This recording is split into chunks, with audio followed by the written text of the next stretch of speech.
ለምሳሌ አሁን እንግዲህ 1988 ዓመተ ምህረት ሁሉም እንደ አውሮፓ አቆጣጠር ነው ሶሻል ወርከርነት ያው እንግዲህ ባርላን ዩኒቨርሲቲ ቢኤሽን ወስደ ከዛ እንደገና ዶክተሬትሽን እንግዲህ በኤዱኬሽን ማለትም በትምህርት ዘርፍ ፒኤችዲውን ግሬት ብሪቴን ውስጥ 2007 ዓመተ ያን ይሄ ግሬት ብሪቴን ማለትም የእንግሊዝ ሀገር ያለው በአይሲኤስ ነው የተማርሽው ሳይሴክስ ኦኬ አይሲኤስ አይደለም አይሲኤስ ይሄ ተልኮ አይደለም ሳሴክስ ፕሮግራሞች ነው ትምህርቱን የተማርሽው እንደ ላስረዳ እንደ ኦፕን ዩኒቨርሲቲ ፕሮግራሞች አሉት የውጭ ተማሪዎችን የሚያስተምርበትና እዛው ሀገር ውስጥ ያሉት ተማሪዎችን የሚያስተምርበት ኮሚትመንት አለው ከአመቱ በመተማርበት ጊዜ የሆነ ጊዜ እዛው ሆነ ቁጭ ብለህ መማር አለብህ የቀረውን ግን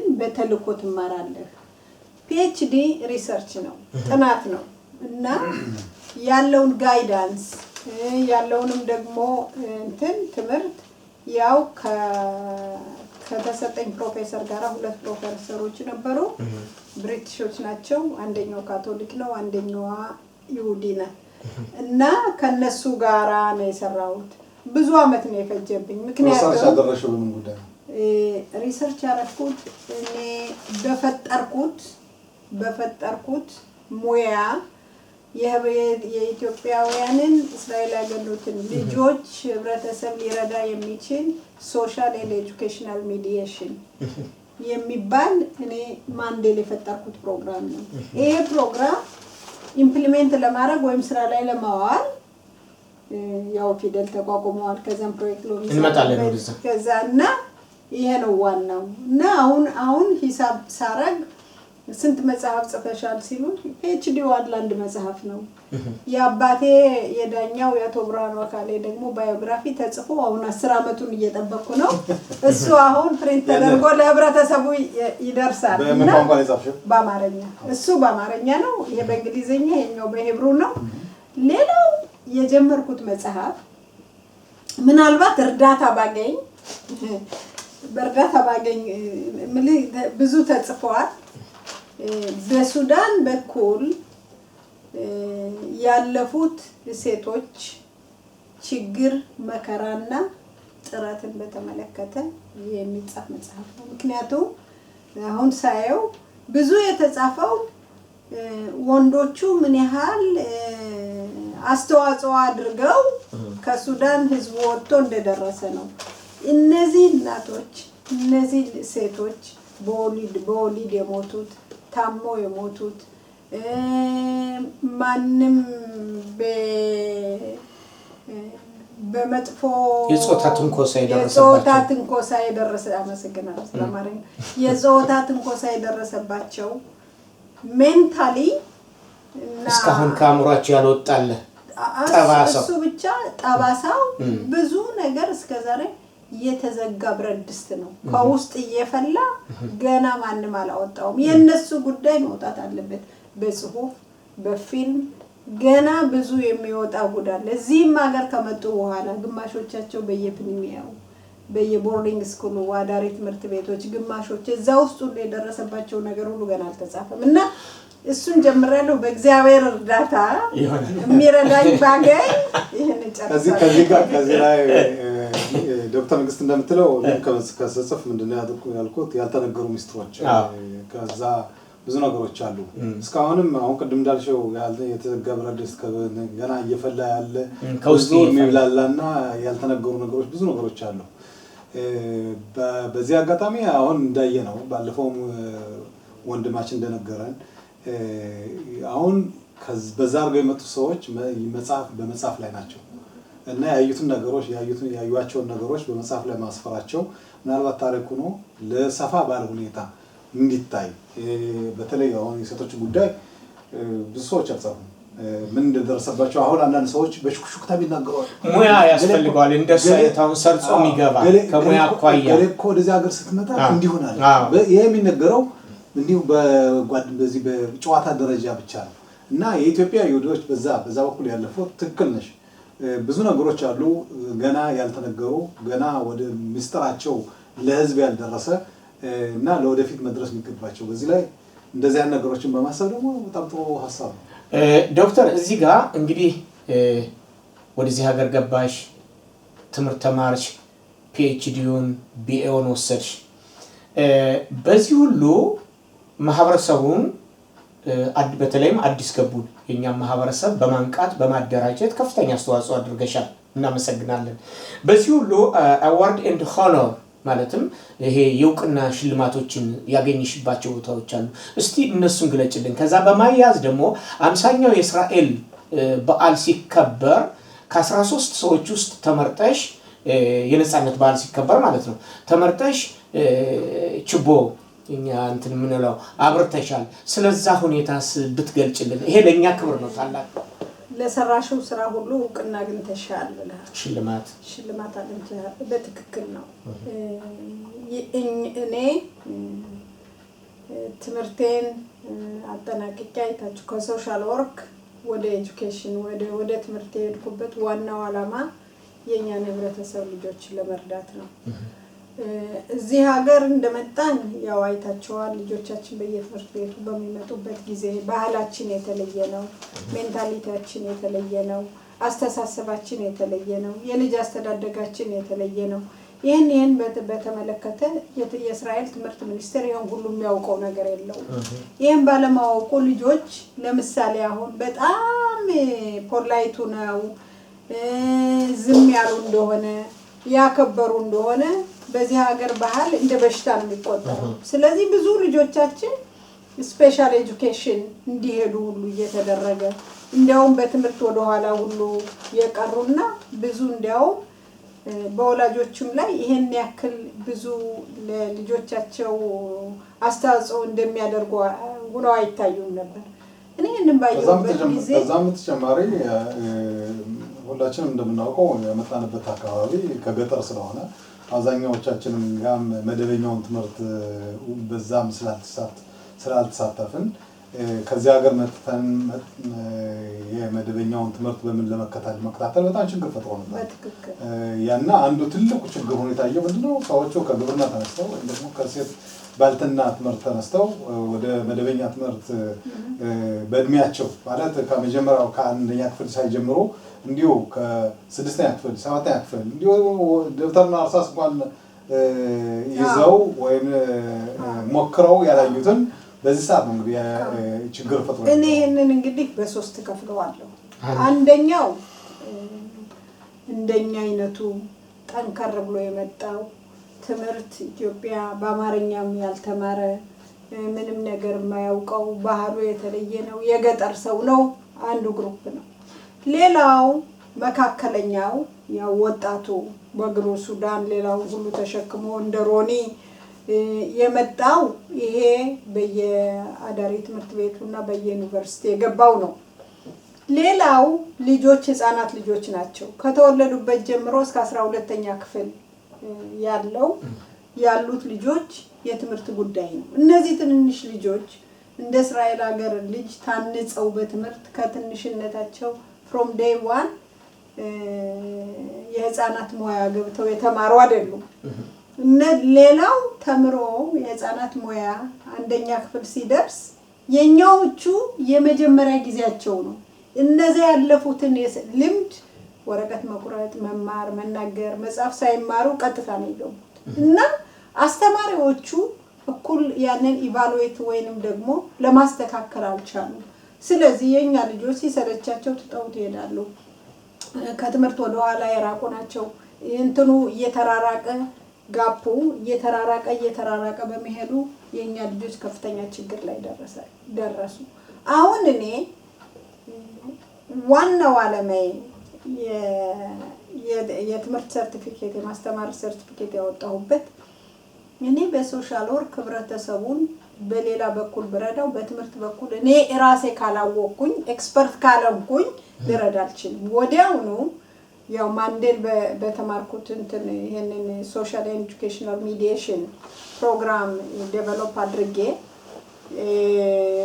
እንትን ስል ይሄንን ስራ እንትን ለመፍጠርና እንትን ለማድረግ ድርጅት ማቋቋም አለብኝ እና ወዲያውኑ ፊደልን እንግዲህ ይሄ የዚህ ሀገር ሁሉ ነገር ፎርማሊቲ ነው።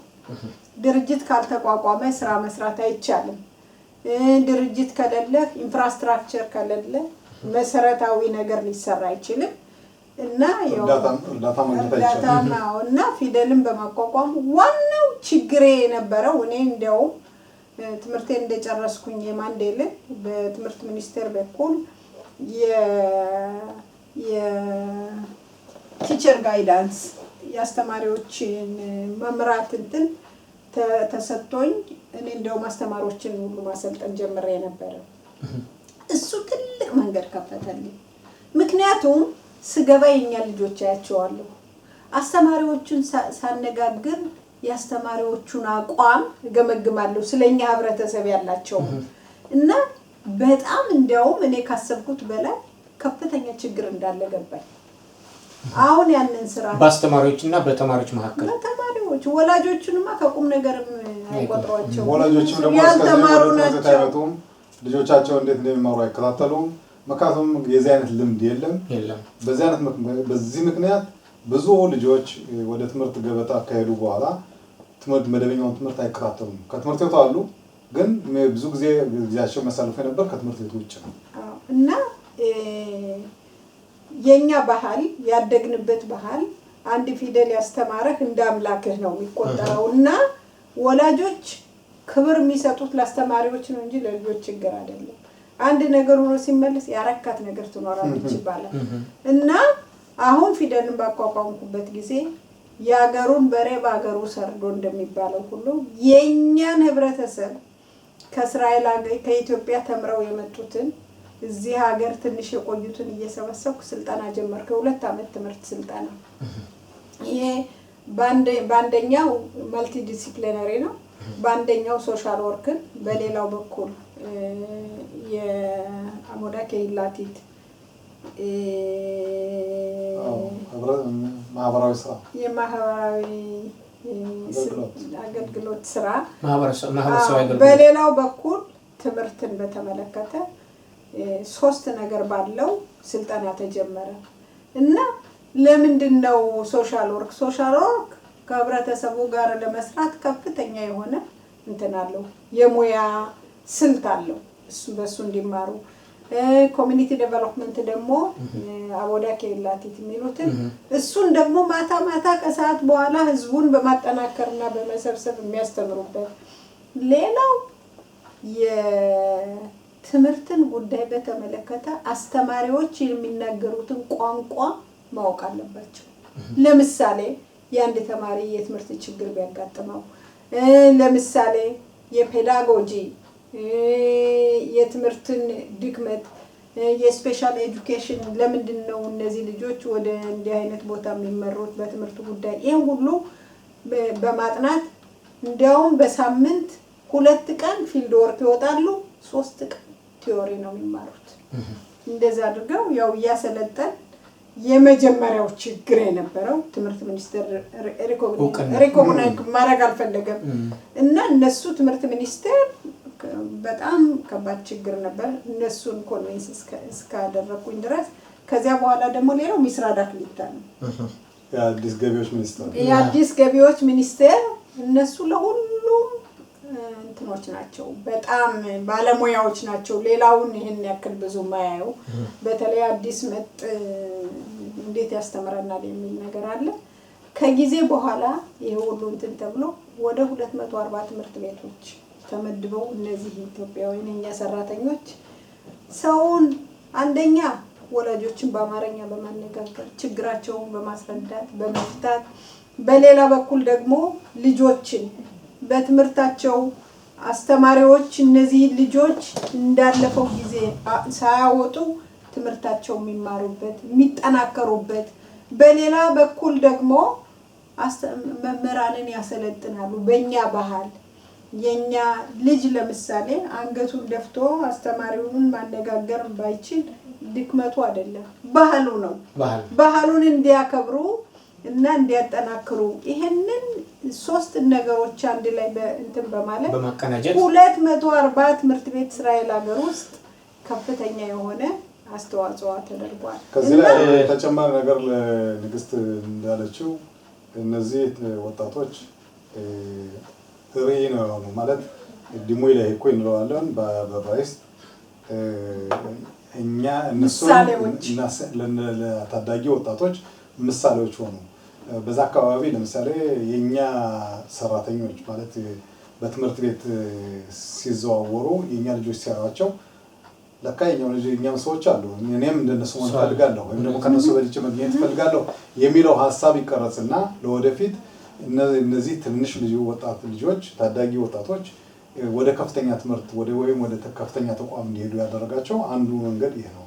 ኦኬ ዶክተር እዚህ ጋር እንግዲህ በማህበረሰባችን የሚሆን በእስራኤል ምድር ላይ ተመሰረቱ ከተባሉት ድርጅቶች በተለይም በእኛ በማህበረሰባችን ውስጥ ከፍተኛውን አገልግሎት የሰጡና በርካታ ወጣቶችን ለውጤት ያበቃው ፊደል እንደገና ደግሞ ፕሮጀክት አሎሚ አሁን የተጠለልንበት ማለት የተቀመጥንበት ጣራ ባንቺ እንደተመሰረተ እናውቃለን። ይሄ ሁሉ ሆነ በማህበረሰብ ውስጥ ያለሽ እንቅስቃሴ ያለሽ ትግል ከዘረኝነትም ከተለያዩ ሁኔታም ይሄን ሁሉ አደረግሽ። የእስራኤልን ፖለቲካ እንዴት ትመለከቻለሽ? በእስራኤል ፖለቲካ እኔ በማስተዋወሰው አለኝ በስንት ዓመተ ምህረት እንደሆነ አላውቅም ሜረስ ፓርቲ ውስጥ ተወዳዳሪ ነበርሽ። እኔም ፔኤል ነበርኩ ያን ጊዜ አንዱ በማከላዊ ክፍለ ሀገር ላንቺ ማለት ነው። እና ስለዚህ ይሄ ሁሉ ያለ በእስራኤል የክኔሴት ማለትም የፖለቲካ እንቅስቃሴ ውስጥ ገብተሽ የመስራት ፍላጎቱ የለሽም ወይንስ ደግሞ ከግንዛቤ አኳያ ፊቴን ለወገኖቹ ባዞር ይሻለኛል እዛም ሂጄ እዚህ ሆኜ የማደርገው አስተዋጽኦ አንድ ነው የሚል አላማ ነው? እስቲ ስለዚህ ጉዳይ ንገረኝ። ሁለት ነገሮች አንድ ፖለቲካ የሚገባ ሰው የፖለቲካውን ብቻ የፖለቲካን አስተያየት ብቻ ነው የሚሰራው። አንድ ሰው አንድ የፓርላማ አባል ገብቶ ከ120ዎቹ እኔ የምረዳውን ያህል ሊረዳ አይችልም። እኔ ክኔሴት ባልገባ በክኔሴት ባለው ኢንፍራስትራክቸር እጠቀማለሁ። ለምንድን ነው? ጠቅላላ ኮሚቴዎች አሉ። በየኮሚቴዎቹ እየገባው የኢትዮጵያውያን ጉዳይ አመጣለሁ። ትምህርትን በተመለከተ ሌላውን ነገር በተመለከተ የጉዞ ሂደትን በተመለከተ የክኔሴትን እንትን እጠቀምበታለሁ። በሁለተኛ ደረጃ እኔ የምሰራው የምመለከተው ህብረተሰቡን በፖለቲካዬን ሳይሆን ነገ ይመርጠኛል ብዬ ሳይሆን የምመለከተው ሰው ነገ ከዚህ ቦታ ተነስቶ ከፍተኛ ቦታ ደርሶ ህብረተሰቡን ያገለግላል እኔን ይተካኛል ብዬ ነው። እና ፖለቲካ የሚጠይቁኝ ሞልተዋል። እንድገባ የፓርቲያቸው አባል እንደሆን የሚጠይቁኝ ሁሉ ሞልተዋል። አሁን ሁሉ ግን መሰረቱ ምንድነው? በሚዛን ያየነው እንደሆነ በፖለቲካ ብዙ ነገር እኔ ገብቼ ስላላየሁት ሊኖር ይችላል። ግን እኔ በትምህርትም በማህበራዊ ጉዳይ በኩል እንኳን ነውና ለኛ ህብረተሰብ ለእስራኤሉ ህብረተሰብ ከፍተኛ ኮንትሪቢዩሽን ነው ማረገው። ለምሳሌ አሁን የምኖርበት ከተማ ሮሻይን ከተማ የሚያሳዝነኝ ከኔ በኋላ የተተካ የለም። የሮሻይን ከተማ የትምህርት ጉዳይ ኃላፊ ወይንም ዲቪዥን ሄድ ሆኜ ከ7 አመት ስሰራ ወደ 82 ሚሊዮን በጀት ነው የነበረኝ። እና ከዛ በመሰራበት ጊዜ ኢትዮጵያውያኖቹ እዛም ቢኖሩ ማስተዳደረው ወደ 1800 እስራኤላዊ ነው።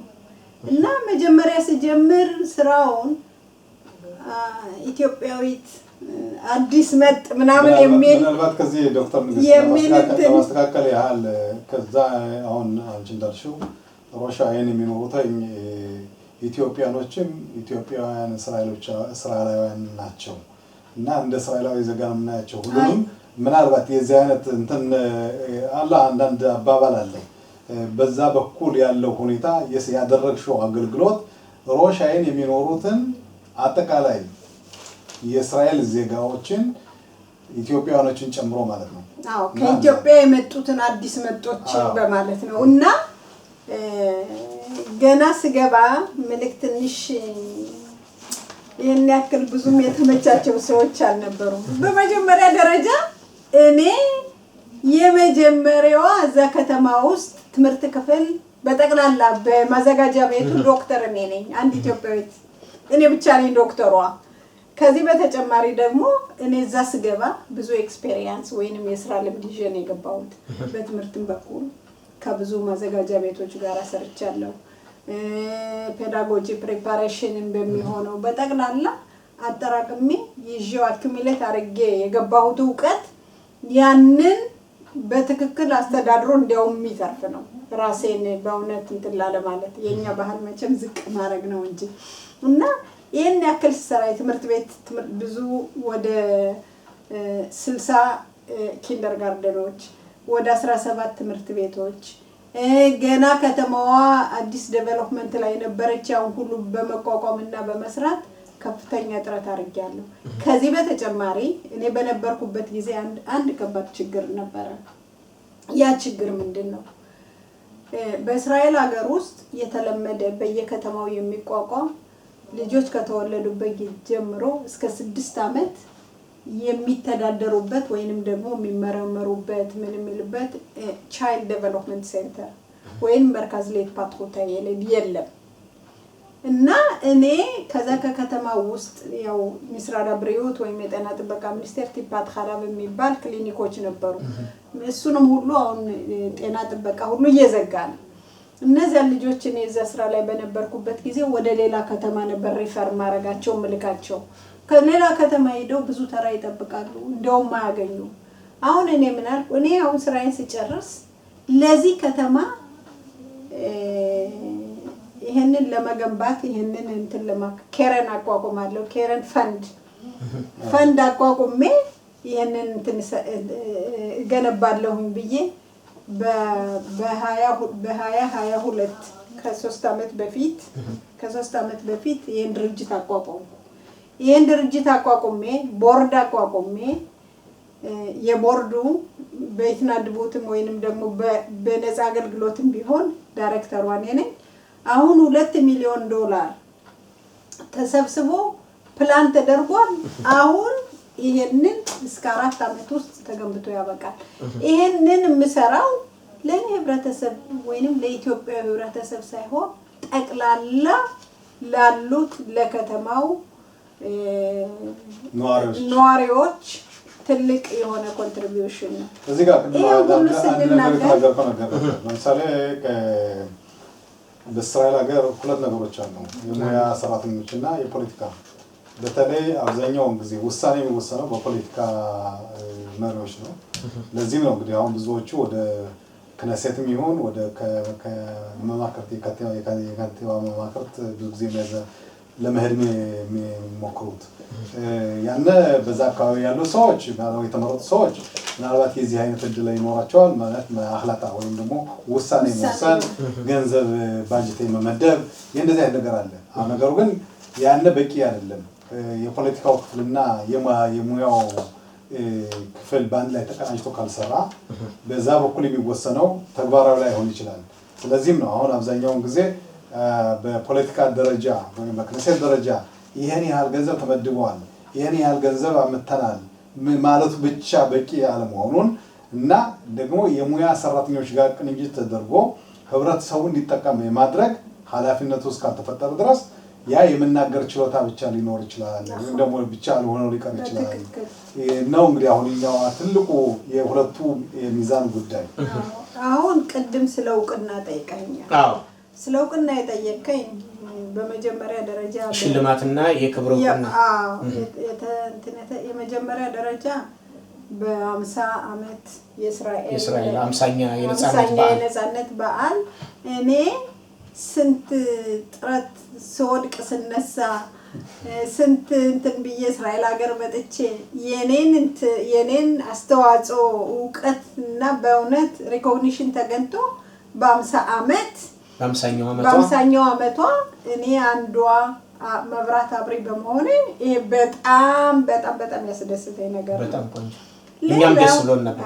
ሌላው አይታችሁኝ እንደሆነ በሀበሻ ልብስ ነው ያቀጣጠልኩት። ምክንያቱም እስራኤል የተገነባችው በዓለም የተውጣጡ ይሁዶች ነው እና እኔም አንዷ ነኝ። ከዚህ አንድ ደስ የሚለው ነገር አምሳሉ በዚህ በአመት አንድ ጊዜ በሚከበረው የነጻነት በዓል ብዙ ጊዜ ከኛ ህብረተሰብ የወጡ አንዳንድ ሰዎችም እንደዚሁ ችቦውን ሲያበሩታ ያለ እና ያንን የሚያሳየው ምንድነው የኛ ህብረተሰብ ምን አይነት ከዛ ከነበርንበት ከገጠር ቦታ ተነስተን አሁን ቀደም ዶክተር መንግስት እንደገለጸችው ያን ሁሉ ችግር አልፈን መተን ከዚህም ደግሞ እስራኤል ሀገር ከገባን በኋላ ከሌላው በልጠን በመገኘት ሌሎቹ አራሃ በመስጠት ወይም ደግሞ የተለያየ አድናቆትን በማትረፍ ከዛ ቦታ ሄደው ሰዎቹ የነጻነት ችቦ እንዲያበሩ የሚደረገው ነገር ለኛ ህብረተሰብ ከፍተኛ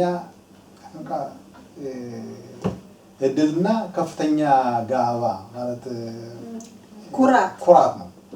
አሁንም ቢሆን እየተደረገ ነው፣ ወደፊትም እንደሚደረግ በየዓመቱ እንደሚደረግ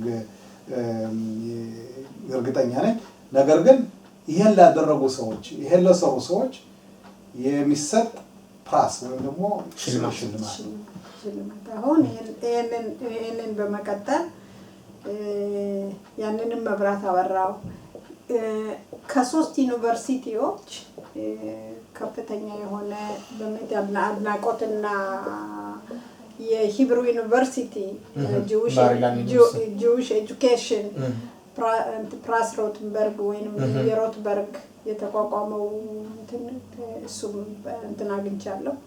ሁለተኛ ደግሞ እውቅና አግኝቻለሁ። ሌላው ደግሞ ኦፕን ዩኒቨርሲቲ ዩኒቨርሲቲ እነሱም ደግሞ ከፍተኛ የእውቅና እንትን ሰጥተውኛል። ባሪላን ዩኒቨርሲቲ በትምህርትና በአመራር በሚል በእነሱም በኩል ፕራስ ወይንም ደግሞ ሽልማት አግኝቻለሁ። ከዚህ በተጨማሪ ኦሜዝ የሚባል የሚባለው ድርጅቶችን የሚመረምር ነው። ድርጅቶችን እንቅስቃሴና አመራር እቅድና ዓላማቸውን ተግባራዊ ማድረጋቸው ሁልጊዜ ሰዎችን መክሰስ ነው የሚያውቀው። እኔ የነሱን የኦሜዝን በእውነት ሽልማት ሁሉ አግኝቻለሁ።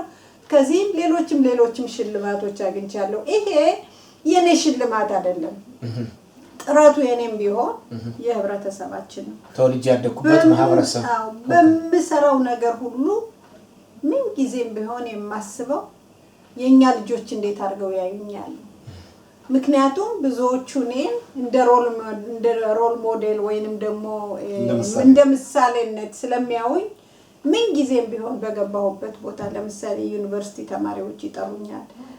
የኛን ልጆች በተመለከተ በማነጋገርበት ጊዜ እኔ መጀመሪያ የማወራው ምነግራቸው እኔ ከምንም ነው ተነስቼ እዚህ የደረስኩት። እናቴ አማርኛ መጻፍና ማንበብ በግድ ነው የምታውቀው፣ ይሄን ያክል ኢብራይስጥ አታውቅም። አባቴ እንዲህ ነው። ከዛ ብዙ ነገር ይዤ ነው የመጣሁት። ብዙ ሀብት ማለት ገንዘብ ሳይሆን እኔ የአራት ልጆች እናት እዚህ ከደረስኩ እናንተ ማደርሱበት ምንም ምክንያት የለም። እናንተ እንደውም ጥሩ እድል አላችሁ። እዚህ ጋር ዶክተር ንግስት የሁሉ ስራ ሰሳሪ አሁን ተናገርሻቸው ነገሮች በሙሉ የተቀበልሻቸውን ሽልማቶች ሁሉ መቼም የሁሉ ሲደረግ መቼም ከጀርባሽ ገዳፊ አልባ ቀደም ከእንጂ ወደዛ ልመጣ ነበር። ይሄን በተመለከተ እንዴት ማን ነው ገዳፊሽ? ከቤተሰብ ውስጥ ከዛ ሌላ ይሄን ልምድሽን ማህበረሰብ አገልግሎትሽን ካሉት ልጅ እንግዲህ እሸት ነው ካሉት ልጆችሽ ውስጥ ይሄን ይረከበኛል ወይም ትረከበኛለች የምትያቸው እስቲ ልጆች አሉ አፍርተሻል? ስንት ልጆች አሉሽ? ስንት የልጅ ልጆች አሉሽ? በነገራችን ላይ እኔ 4 ልጆች አሉኝ፣ 11 ልጆች አሉ። በጣም ቆንጆ። እኔ ሁሉ ነገር ስሰራ የኔን ስራ ልጆችን ማጠብ ካለብኝ፣ ልጆችን ማብላት ካለብኝ፣ ማብሰል ካለብኝ በኔ ፋንታ ባለቤቴ እያበሰለ ልጆችን እያጠበ እንዲያውም ከፍተኛ ጥረት በማድረግ ከዚህ ያደረሰኝ ባለቤቴ ነው። አሰፋ አስናቀ መንገሻ ይባላል። እና አሰፋ ባይኖር ኑሮ እኔ ምንም አይነት አሰፋ በጣም ጥሩ ሰው ነው። ዘመዶችን በጣም ይወዳል፣ ትምህርት ይወዳል፣ መራመድ ይወዳል እና ሰው ወዳጅ በመሆኑ ከኔ አልፎ በእውነት እሱ ብዙ እንትን የሚያደርግ ነው እና ልጆቼ በእውነት ለኔ መማር፣ ለኔ መራመድ፣ ለኔ እንትን ልጆቼ ከፍተኛ የሆነ አስተዋጽኦ አላቸው። ከአባታቸው ጋር ነው። እነሱ አምሽቼ ስመጣ ስራው በጣም ረጅም ሰዓት የሚያስፈልግ ሲሆን ከሮሻይን ኢየሩሳሌም ነበር እየተመላለስኩ የምሰራውና አምሽቼ ጠዋት በ6 የወጣሁ ማታ በ8 ሰዓት እገባለሁ። ያን ጊዜ እነሱ ባይረዱኝ፣ ባለቤቴ ባይረዳኝ፣ እናትና አባቶቼ ሁሉ ጊዜ አብረውኝ ለኔ መገንባት፣ ለኔ መትሳን ማደግ ዋናው መሰረቴ ቤተሰቤ ነው። ቤተሰቦቼ በጣም ይደግፉኛል። ቤተሰባችን እኔ አሁን በተለይ አሁን የልጆችሽን ጉዳይ፣ የባለቤትሽን ጉዳይ፣ የወላጆችሽን ጉዳይ ነገርሽን። ወንድሞች፣ እህቶች፣ ሌሎችስ? እኔ ለእናቴ አንድ ብቻ ነኝ። አንድ እኔም ብቻ ወልዳ ሌላ ልጅ አልወለደችም እና አሁን እዚህ ጋር በጣም እንትን የሚል ጽፍ ያለው ስለሷ ብቻ ለአባቴ ሌሎች 3 ልጆች አሉት። ከውጭ የተወለዱ ልጆች አሉ። እነሱ አሉ ደህና ናቸው። ጥሩ ኑሮ ያው በተለያየ ጊዜ ነው የመጡት። አንዱ በሱዳን አድርጎ ነው የመጣ። አንደኛው በአዲስ አበባ ጠፍቶ ወታደር ነበር ተፈልጎ በስንት መከራ። ትንሿ መጨረሻ ላይ በ94 ዓመተ ምህረት ነው የመጣችው እና ሁላችንም አለን እስራኤል ሀገር ጥሩ ኑሮ እንኖራለን እግዚአብሔር ይመስገን። እኔ አሁንም ቢሆን የወደፊት አስተያየቴ እንዴት አድርጎ ህብረተሰቡን መርዳት አሁንም ቢሆን አሁን እንግዲህ በማዘጋጃ ቤቱ በኩል ጥሮታ ወጥቻለሁ። ግን ድርጅት አለኝ የራሴ ቢዝነስ እንትን አለኝ። ኮንሰልቴሽን ምን እሰራለሁ። አሁን ደግሞ አዲስ ትምህርት ጀምሬያለሁ። 2 ዓመት ትምህርት ምን ለመሆን ከዚህ ላይ እንግዲህ ዶክተር ንግስት አሁን እንግዲህ ያሳለፍነው የውይይት ሰዓት አጭር ሰዓት አይደለም። ብዙ ነገሮችን ነግረሽናል። ብዙ ነገሮችን ተማር ችለናል። ለወደፊቱም ደግሞ በዚህ ብቻ የሚያበቃው ውይይት ሳይሆን ተጨማሪ ውይይት የሚያስፈልገው ምን መሰለኝ እንግዲህ ባልሳሳት አብሳ ነው። እውነት ነው። እንግዲህ ቀደም ሲል እንደተናገርኩትም እንዲህ እንዳንቺ በርካታ አስተዋጽኦ ያደረጉ በማህበረሰባችን ውስጥ ግዴታ መጽሐፍ የጻፉትን ብቻ አይደለም ምናልባት በጊዜ ሂደት እንግዲህ ማህበራዊ አገልግሎት ያበረከቱ በጉዞ ሂደት ላይ የህይወት መስዋዕትነት የከፈሉ እኛ ክብር ያልሰጠናቸው ዕውቅና ያልሰጠናቸው ብዙ አሉ። በዚሁ አጋጣሚ አንቺም መስራች ነሽ ለዚህ ፕሮጀክት አሎሚ። ሮኒያ ካሌ ደግሞ እንግዲህ አቶ ሮኒያ ካሌ ዳይሬክተር ነው በአሁኑ ሰዓት።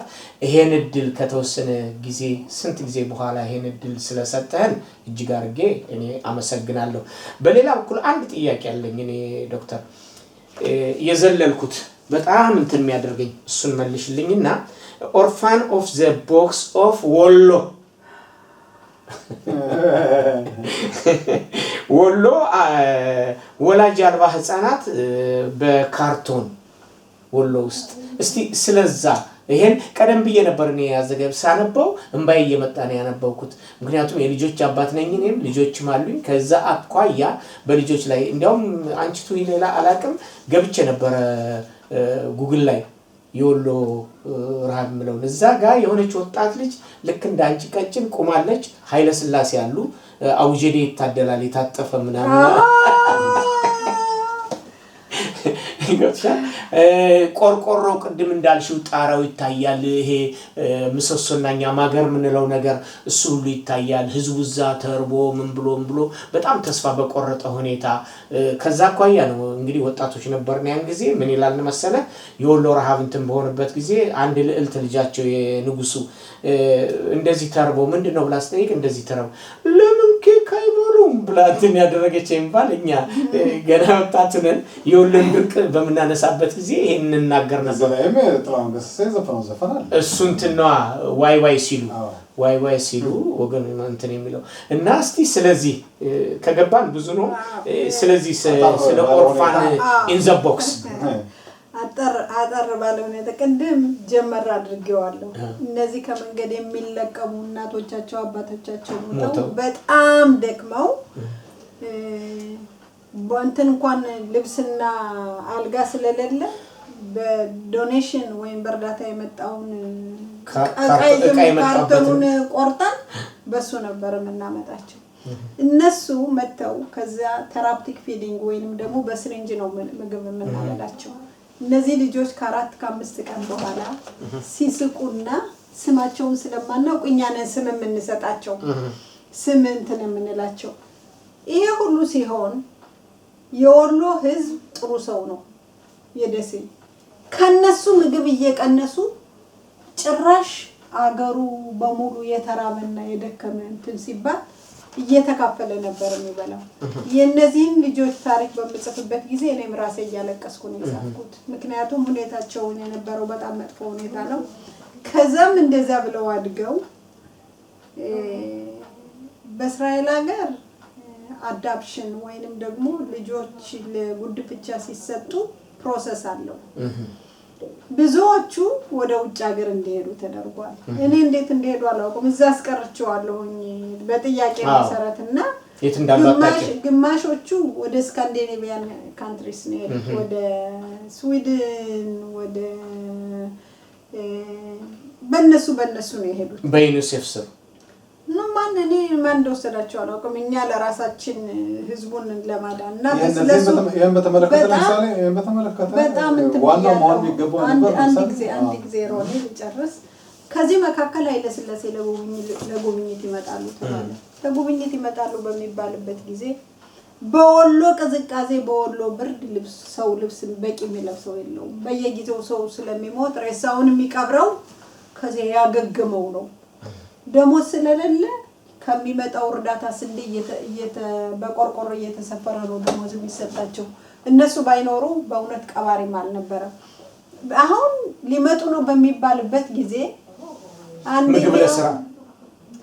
በኃይለ ሥላሴ ሊመጡ ነው ቢባል ሚኒስትሩ ሁሉ በዛ የሚለብሰው የሌለው የተራመ ህዝብ ላይ ሱፍና ከራባታቸውን አርገው ጫማቸው እንኳን የጫማቸው አይነት አለ ጽፌዋለሁ ይሄን መጡ እኛ ስናያቸው ከየት ነው የመጡት ምክንያቱም እኛ በየጊዜው እንጀራ ስናድል ሰው እኮ ሲርበው እቺን የምታክል ተቆርሳ ወደ ሌላ ብትሄድ ከሌላው ጋር ይጣላሉ ምክንያቱም እርባቸው አላ እንደዛ ዘንጠው እንትና አቡጀዴ እየቀደዱ ኃይለ ሥላሴ ሲመጡ ይሄንን ልበሱ ይያሉ እንትናሉ እኔና ጓደኛያቻም በጣም ተናደድንና ይሄድን ሰው አሁን ይሄንን አንሶላ ኃይለ ሥላሴ ሲመጡ ለብሳችሁ ካያችሁ የና አቡጀዴ እርዳታ አይሰጣችሁ እንዳትለብሱ ይሄድን እንዳትለብሱ ግማሾቹ ሰሙ ደበቆሱ ሌሎቹ ለብሰው ህዝቡን ያየኸው እንደሆነ